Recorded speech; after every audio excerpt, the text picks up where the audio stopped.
Congress TDP కలిసి తెలంగాణలో మహాకూటమి ఏర్పాటు చేయడంపై తీవ్రంగా మండిపడ్డారు కేసీఆర్. అయితే ఆయన వల్లే ఒకప్పుడు ప్రత్యర్థులపైన కాంగ్రెస్ టీడీపీ దోస్తీ చేయాల్సి వచ్చిందంటున్నారు తెలంగాణ కాంగ్రెస్ నేతలు. కేసీఆర్ కు కాంగ్రెస్ సీనియర్ నేత జీవన్ రెడ్డి ధీటైన కౌంటర్ ఇచ్చారు. సిగ్గు లేకుండా మేము చంద్రబాబు నాయుడుతో పొత్తు వెళ్తాం. తూ మీ బతుకులు జడా అయ్యో బతుకులా.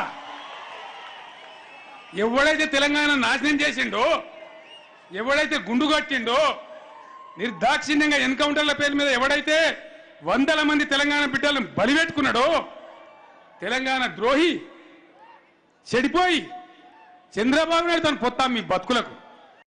గతం నుండి ప్రత్యర్థులుగా ఉన్న కాంగ్రెస్ తెలుగుదేశం వీళ్ళ మిత్రపక్షాలుగా మరి ఏర్పడబోతున్నాయని చెప్పంటే దాని కేసీఆర్ గారు బాధ్యుడు కాదని చెప్పంటూ నేను రాష్ట్రంలో నెలకొన్నటువంటి ఒక రాచరిక పాలన, ఈ నియంతృత్వ పాలన తుదముట్టించడానికి కొరకు ఏదైతుందో ఇలా కాంగ్రెస్ తెలుగుదేశం పార్టీ మిత్రపక్షాలుగా ముందుకు పోవడం సహజమని చెప్పంటూ నేను ఇలా కాంగ్రెస్ పార్టీ అట్లాగే తెలుగుదేశం పార్టీ కలిసి పోటీ చేయాలని చెప్పని భావించడము ఇది తెలంగాణ ప్రజల వాంఛ అని చెప్పని నేను భావిస్తాను.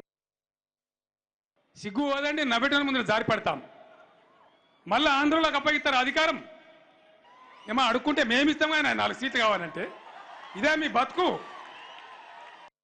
ఇక్కడ సీట్ల సమస్య కాదు, సీట్ల సమస్య 4 కాదు. ముందు నీ 4 సీట్లు వస్తే రావు చూసుకొని చెప్పంటున్నా. ముందు నీ 4 సీట్లు వస్తే రావు చూసుకొని చెప్పంటున్నా. చాలా ఆశ్చర్యకరం. నిన్ననే ఒక కొత్త సర్వే రిపోర్ట్ వచ్చింది. 7 సీట్లు మజ్లిస్కు పోతే 112 నియోజకవర్గాలలో 110 నియోజకవర్గాలు గులాబీ జెండా ఎగురుతుందని చెప్పి నిన్న తీర్పు వచ్చింది. దానిలో నల్లగొండలో 12కి 12 గెలుస్తామని వచ్చింది. చాలా సంతోషం. 110 అంటాడు, 119 కూడా ఇంకొద్ది అయితే ఇంత ఎంఐఎం కూడా గెలవదు, అది కూడా మేము ఇచ్చే భిక్షని అని చెప్పంటున్నా. ఎవరెన్ని స్థానాలు గెలుస్తారో రేపు రాబోయే ఎన్నికలు తెలుస్తాయి కదా. నేను ఒకటి చెప్తున్నానే, నిన్న 2014 ఎన్నికల్లో సెంటిమెంట్ అంత తీవ్రంగా ఉన్నా నువ్వు గెలిచిన స్థానాలు ఎన్ని? 63. ఆనాడు ఉన్న పరిస్థితి వల్ల లేదు కదా. 63 వల్ల రివర్స్ అయిపోతాయి, 36 అవుతాయి. వీళ్ళ ఈ 2014లో అంత తెలంగాణ సెంటిమెంట్ అంత తీవ్రంగా ఉన్ననాడు నువ్వు 63 స్థానాలు గెలిస్తే మ్యాక్సిమం ఇవాళ ఏమవుతుంది? 36 వస్తే కావచ్చు, అంతకంటే ఎక్కువైతే రావు అని చెప్పంటున్నా.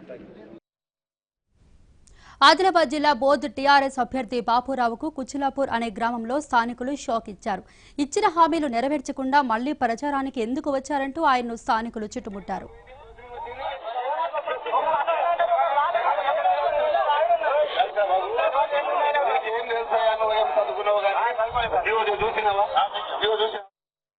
తలమడుగు మండలం కుచిలాపూర్ గ్రామానికి బాపురావు ప్రచారానికి వెళ్లారు. అయితే బాపురావు ప్రచారానికి వ్యతిరేకంగా స్థానికులు నిరసనకు దిగారు. శంకుస్థాపనల పేరుతో కొబ్బరికాయలు కొట్టడం మినహా చేసిన అభివృద్ధి ఏమీ లేదంటూ ఆగ్రహం వ్యక్తం చేశారు. రెండవది, మీ గ్రామ పంచాయతీ నుంచి తీర్మానం చేసి పంపిండ్రు.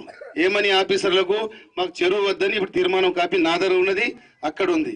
అంటే మీరు చెరువు అడుగుతున్నారు, మళ్ళీ కాదని కొందరు చెప్తున్నారు. ఆ పంచాయత్ అదే మరి. కాబట్టి హలో, నేను చెప్పింది వింటారా?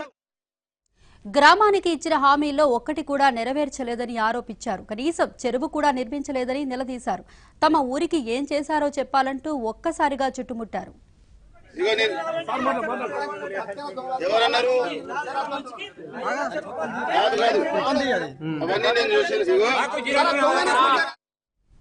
గ్రామస్తుల మూకుమ్మడి దాడితో బాపురావు ఒక్కసారిగా కంగుతిన్నారు. స్థానికులకు సర్ది చెప్పే ప్రయత్నం చేశారు. అయినా వారు పట్టించుకోకపోవడంతో ఆగ్రహం వ్యక్తం చేశారు. అయినా సరే వెనక్కి తగ్గని గ్రామస్తులు వాగ్వాదానికి దిగారు. దీంతో మరోసారి ఈ గ్రామానికి రానంటూ కోపంతో బాపురావు వెనక్కి వెళ్లిపోయారు. నువ్వు వ్యక్తిగతంగా నన్ను ఇది చేస్తున్నావు కదా, నువ్వు వ్యక్తిగతంగా చేస్తున్నావు కదా, చాలా నువ్వు మాట అంటారు మస్తు మాట్లాడారు.